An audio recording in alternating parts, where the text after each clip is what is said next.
हाय सांग मैंने जय जगन्नाथ नमस्कार। आपण माछर बहुत सारा रेसिपी खाई पर रोही माछर एमती तो रेसिपी बन खाओ तो आपको बहुत ही भल लगे। प्रथम कौन कला माछ को क्लीन करदेली। क्लीन कलापर लुण हल्दी लंका गुंड पके मैरिनेट करते रखदेली। देन गोटे पैन रे कौन कला टी मस्टर्ड ऑयल लेगली कहीं माछ भाजी ना माछ भाजिले मस्टर्ड ऑयल टी दरकार हुए क्या मस्टर्ड ऑयल भाजे तो टेस्ट गोटे अलग टाइप आसे। देन फ्राइड हम माछ भितर चलते आम मसाला रेडी करदे।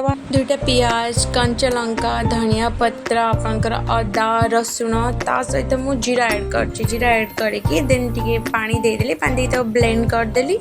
देन ता सहित दुईटा टमाटर काटी रखी ताको ब्लेंड कर साइड रखदेली। देन सेम पैन रे टी मस्टर्ड ऑयल लेगली। मस्टर्ड ऑयल टी गरम होला परे टी कड़ा जीरा ता सहित मेथी मेथी टी फुटिला परे देन आपणकर कटा पियाज रखिला ताको देकी टी फ्राई करदेली। फ्राइड होला परे देन आपण मसाला प्यूरी देदेली। मसाला प्यूरी देकी ताको टी भलसे कसिबे। कसिला परे देन दे टमाटर प्यूरी देबे।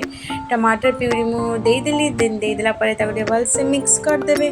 मिक्स कला परे आपण सब पर मसाला ऐड कर देबे। हल्दी लूण जीरा धनिया गुंड लंका गुंड आपणकर फिश मसाला ताको टी भलसे कसिबे। जदी पानी सोक करना मोर तो पानी सोक करने मु मिनिमम 10-15 मिनट कसिली। देन पानी सोक करनेला। देन कसिला परे मु आउटे पानी देदेली कहीं माछटा भी भिजवार अच्छी ना फिर मतलब पानी कम अच्छी आउटे पानी देदेली। देन तापर मु भजा माछ देदेली। भजा माछ दे फुटिया छाड़देली। देन बेसी टी फ्लेवर आने कसुरी मेथी ऐड करदे मुझे ऐड करदे। देखो आप फिश मसाला करी रेडी हो गला। आपण मैंने भी घरे एक टाइप माछर रेसिपी बने खाइबे। मत कमेंट जानवे केमती। जय जगन्नाथ।